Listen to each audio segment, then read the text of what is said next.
The simplest circuit that shows how a bipolar junction transistor, or BJT, can amplify voltage is this circuit here. It allows us to demonstrate how a transistor amplifies voltage without having to go too deep into how transistors work or getting bogged down in too much math. The schematic on the left is implemented on the breadboard on the right that we'll be testing in the lab.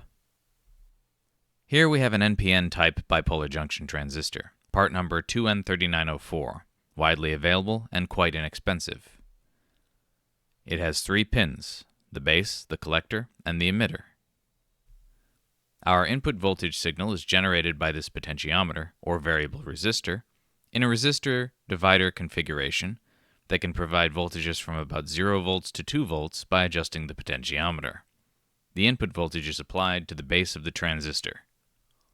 The emitter is connected to a 100 ohm resistor to ground, and a 1 kilo ohm resistor is connected from the 12 volt power rail to the transistor's collector. The input voltage is at the BJT's base, and the output voltage is at the BJT's collector. There are 5 assumptions we use for this circuit. First, the voltage across the base emitter junction controls how much the collector emitter junction impedes the flow of current. The voltage across the base emitter junction determines the current through the collector, so it acts like a voltage-controlled current source. Second, the voltage across the base emitter junction needs to be a little above 0.6 volts for it to start conducting current through the collector. Third, the sensitivity of collector current to VBE is very high, so once VBE is higher than 0.6 volts, it takes very little voltage, perhaps 200 millivolts additional voltage, for it to go from just barely conducting current to conducting a much larger current than we'll ever need for this circuit. The relationship between base emitter voltage and collector current is also highly nonlinear. For this circuit, we'll only need to know the approximate voltage across the base emitter junction, and so long as Vin is above 0.7 volts, the base emitter junction voltage can be assumed to be approximately 0.7 volts. Fourth, the base current draws a little current from the input which flows into the emitter, so the current out of the emitter is equal to the collector current plus base current. The base current is proportional to the collector current, however this current is not very large, and for this device, under our operating conditions, the ratio of collector current to base current is greater than about 30 to 1. So, at minimum, 97% of the current in the emitter is collector current. So, collector current is approximately equal to emitter current, and the base current is small. Fifth, that the transistor only operates properly like this so long as the collector voltage is greater than the base voltage. If the input voltage is raised too high, then the collector voltage, which is also the output voltage, will drop too low, and these circuit properties will break down. We'll show in a moment how to find this voltage. So we still need to figure out some simple expression for the output voltage in terms of the input voltage. Let's start by looking at what happens to the voltages at the base and emitter when I increase the input voltage from 0 volts to around 1 volt. On the scope, we see channel 1 in yellow attached to Vin, which is also the base voltage, and channel 2 in blue attached to the emitter. When Vin increases initially, we see that the emitter voltage doesn't change. It's only when Vin gets to around 0.6 volts does the emitter voltage start to increase. And for voltages higher than 0.6 volts, the emitter voltage remains in lockstep with Vin, with a fixed 0.6 volt to 0.7 volt difference between them. This is expected, as we said this voltage difference would be about 0.7 volts. What's useful here is that any additional increase in voltage above about 0.7 volts at the base will be dropped only across our 100 ohm emitter resistor. This allows us to compute the emitter current using our assumption that VBE equals 0.7 volts and using Ohm's law with the remaining voltage across the emitter resistor. So the input voltage for this circuit needs to be above 0.7 volts to properly bias the amplifier, and it doesn't amplify the raw input voltage. It amplifies the input voltage minus its bias voltage. However, if we think about the input signal in terms of changes in the input voltage, then the circuit becomes much cleaner.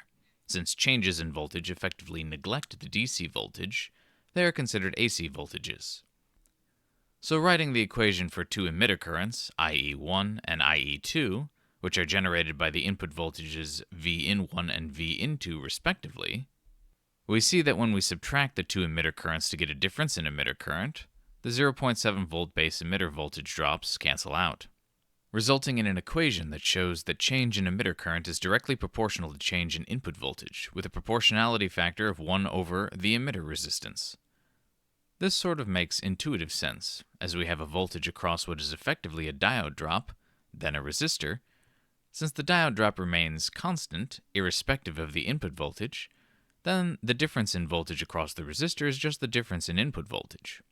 However, due to the transistor action, the actual current flowing into the resistor is almost entirely being supplied by the collector, so it is fundamentally different from a simple diode in series with the resistor because the current coming from Vin is very low. So now, keeping the equations we derived in reserve, let's take a look at the expression for Vout in terms of collector current. The collector current flows from the plus 12 volt rail through the 1 kilo ohm resistor into the collector, so the voltage at Vout is fairly straightforward to calculate in terms of collector current. We just take the 12 volt rail and subtract the voltage drop across the collector resistor using Ohm's law. As with the emitter current, we want to calculate the change in output voltage, since the 12 volt rail presents a rather large DC offset we want to eliminate.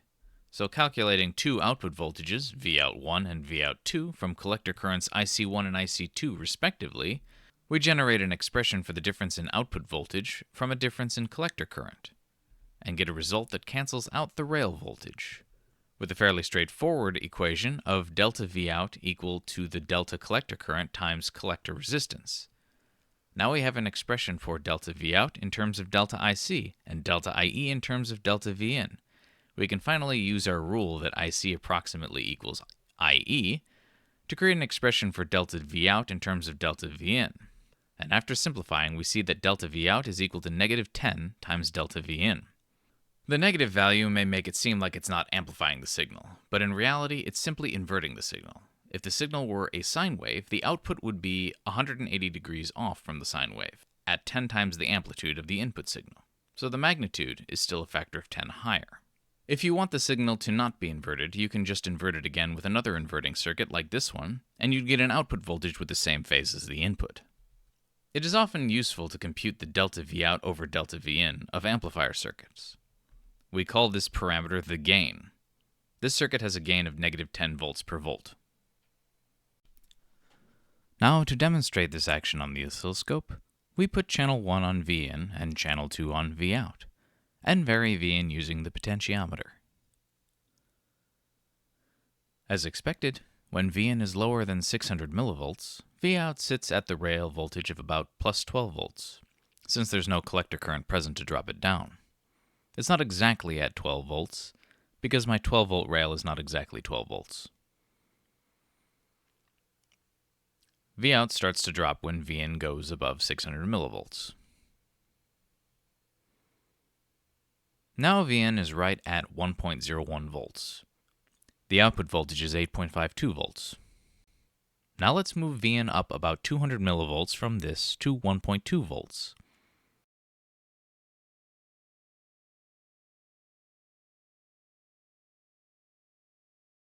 The output voltage is now 6.73 volts.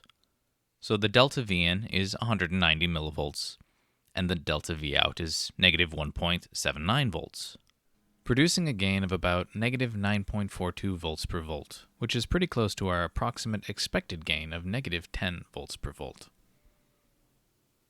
Now, as this circuit stands, it feels a little clunky to use since you need to provide a 0.7 volt offset voltage on the input, and you get a 12 volt offset voltage on the output. This is not as clean, simple, and easy to use as we might like. However, many circuits only need to be provided with AC signals. One of the most common examples of this is an audio system. Our ears can only hear frequencies down to about 20 Hz, and so you would never need to amplify signals lower than that for an audio amplifier system. In fact, due to noise and offsets within circuitry, amplifying all the way to DC can cause a lot more trouble than it's worth. This is why I make a point to generate the equations for AC signals. So, we have one more set of adjustments to make to the circuit to show a more useful version of it. I've put a sine wave generator on the input through a capacitor, so only the AC portion of the sine wave generator signal gets through.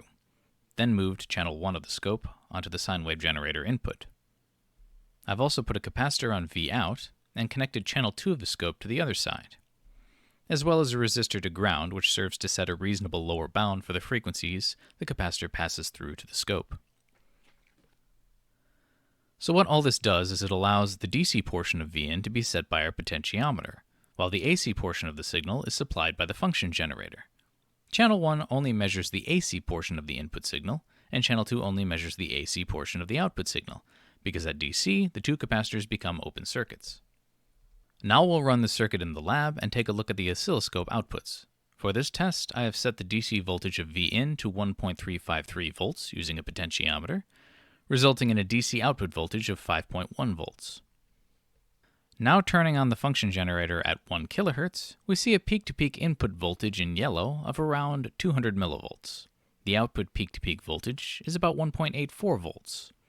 This is a gain of approximately 9.2 volts per volt, fairly close to our calculated value of 10 volts per volt given our approximations. Let's see how it behaves over frequency. So we increase the frequency to 10 kHz. And we see the gain drop slightly, but it is still pretty close to what we expect, and the oscilloscope has a pretty low resolution, so part of this difference is quantization error. Setting the function generator to 100 kHz, we see that the system still has the same approximate gain. So the frequency response of this amplifier is at least 100 kHz, which allows for a wide range of applications. Recalling the example of audio gain, I've shown here that it has plenty of bandwidth at the high end for audio signals, which top out at about 20 kHz.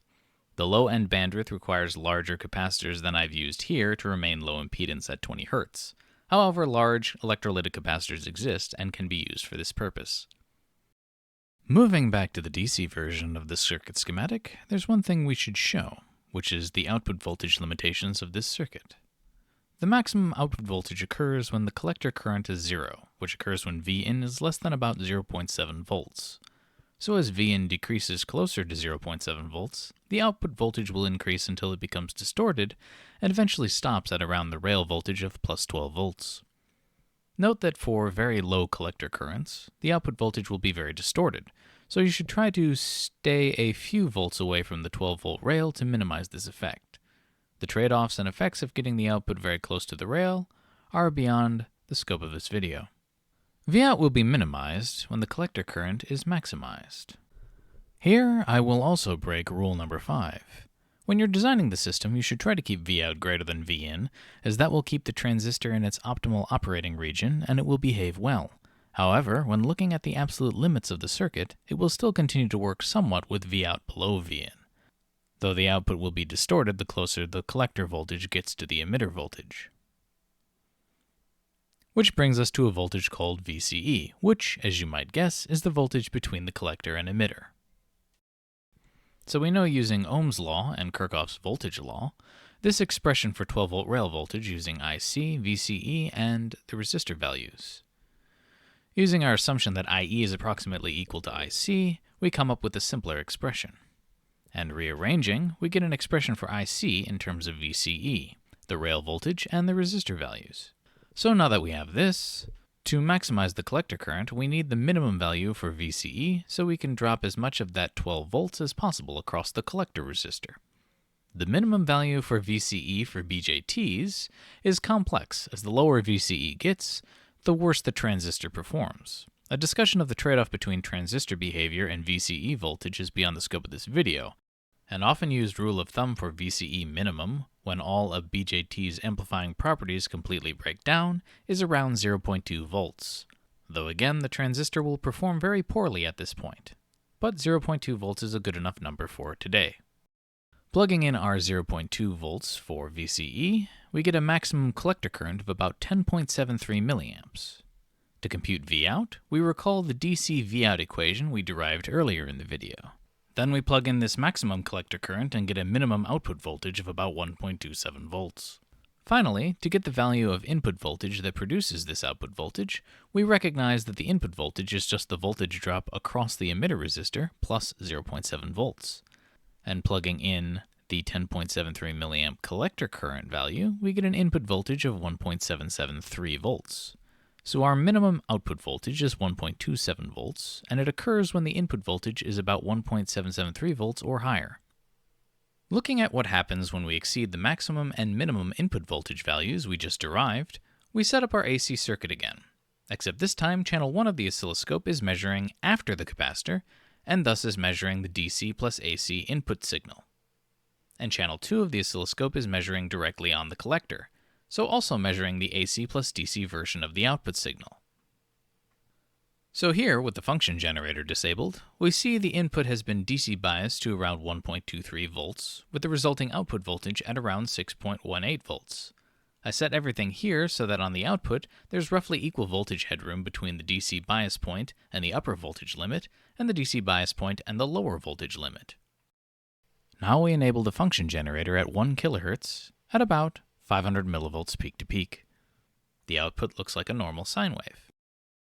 But when we increase the amplitude of the input signal, the top and bottom of the output waveform flatten as they approach their maximum limits. The top voltage flattens at around 11.7 volts, which is pretty close to our rail voltage.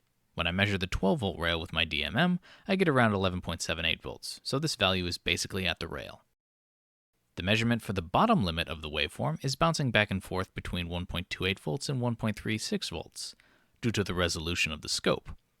So it's probably at around 1.32 volts, which is a little higher than our estimate of 1.27 volts, which is likely due to part variation in the circuit as well as the poor transistor behavior at low VCE voltages I mentioned previously.